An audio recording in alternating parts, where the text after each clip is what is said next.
है ना। You are most welcome YouTube channel Prem sir coaching centre Soganpur पर। प्रिय विद्यार्थियों, कल सुबह 7:30 बजे से हाई स्कूल वालों का एग्जाम है और 2 बजे से दूसरी पारी में इंटरमीडिएट के विद्यार्थियों का बोर्ड का एग्जाम है। आपके बोर्ड पे एग्जाम को देखते हुए हमने ये वीडियो बनाई है, क्योंकि अधिकतर बच्चों के हमने भी देखा है उसमें मास्टरमाइंड में तो छांटने वाले जो टीचर्स हैं वो भी उनके लिए पूरा 100 50% छांट देते हैं। ये याद करो, इतना कहाँ से याद कर लेंगे वो। केवल पढ़ाई के कीड़ा बने रहने से कुछ नहीं होता, मेन पॉइंट देखना होता है।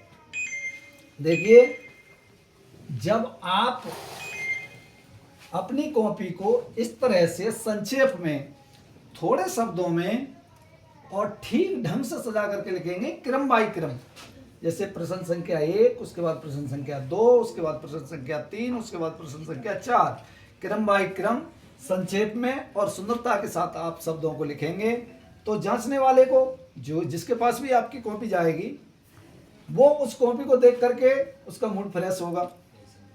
क्यों भाई, क्रम बाई क्रम है, प्रश्न नंबर 1 के बाद दूसरा, तीसरा, चौथा, वो जांचता जाएगा। जब उसके लिए सुविधा होगी तो आपके लिए सुविधा होगी। और यदि आप उसके लिए क्रम से नहीं लिखते हैं, पहले के बाद तीसरा, फिर चौथा, फिर 8, फिर 7, फिर 5, फिर 2, इस तरह से आप क्रम बिगाड़ करके यदि कॉपी में अपने प्रश्नों का उत्तर देते हैं तो कॉपी को जो जांचता है उसका मूड खराब होता है। अभी तो 1 नंबर जांच रहा था, अभी 8 आ गया, फिर 2 आ गया। जब उसका मूड खराब होता है तो वो आपका काम खराब करता है। जब आपका काम खराब करेगा तो आपका काम खराब करने का मतलब है आपको मार्क्स कम देंगे। संक्षेप में किस तरह से करते हैं, जैसे ये डॉक्टर हजारी प्रसाद द्विवेदी की जीवन परिचय है। आप इंटरमीडिएट के उसमें देखेंगे इसको मास्टरमाइंड में, तो ये आपके लिए बहुत बड़ा दिखाई देगा। अब ये मैंने संक्षिप्त करते हुए इसको देखिए, जीवन परिचय, पहले ये हेडिंग डालेंगे डॉक्टर हजारी प्रसाद द्विवेदी, उसके बाद जीवन परिचय, यहाँ से लिखना शुरू करेंगे। हजारी प्रसाद द्विवेदी का जन्म सन 1907 ईस्वी में बलिया जिले के छपरा नामक ग्राम में हुआ था। इसमें से अनावश्यक शब्द निकाल दिए गए हैं। इनके पिता का नाम अनमोल तथा माता का नाम ज्योतिकली देवी था। हिंदी एवं संस्कृत भाषा का इन्होंने गहन अध्ययन किया। काशी हिंदू विश्वविद्यालय से, काशी हिंदू विश्वविद्यालय के अध्यक्ष रहे। भारत सरकार ने इन्हें पद्म भूषण की उपाधि से सम्मानित किया। सन 1979 को इनकी मृत्यु हो गई।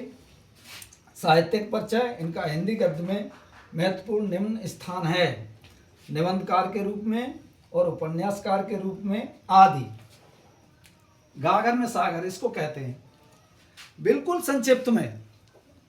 तो प्रिय बच्चों, इसी तरह से अपने जो उत्तर पुस्तिका में जो आप प्रश्नों के जो उत्तर लिखें वो इसी तरह से संक्षेप में क्रम बाई क्रम से लिखें। जो भी है, चीटिंग का इस्तेमाल बिल्कुल ना करें। इसके अतिरिक्त जैसे हाई स्कूल वालों का फर्स्ट चांस होता है बोर्ड में बैठने का, तो वो डरते हैं यहाँ पर। अरे वहाँ पर जो भी शासन प्रशासन है, जो भी टीचर्स हैं, जो भी प्रशासन है, वो सब आपकी सुविधा के लिए है। आप बिल्कुल भी रात के लिए नींद भर के सोएं आराम से।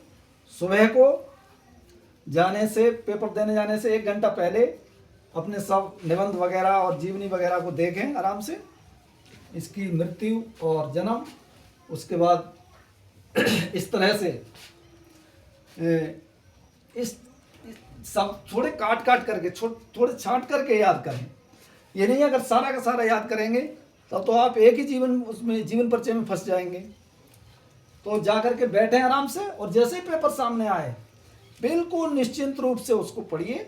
15 मिनट पढ़ने के लिए होते हैं और उसके बाद करना शुरू करिए। प्रश्न नंबर 1 से करना शुरू करिए और आराम से अपना प्रश्न करते जाइए। कोई भी घबराने की कोई ज़रूरत नहीं है।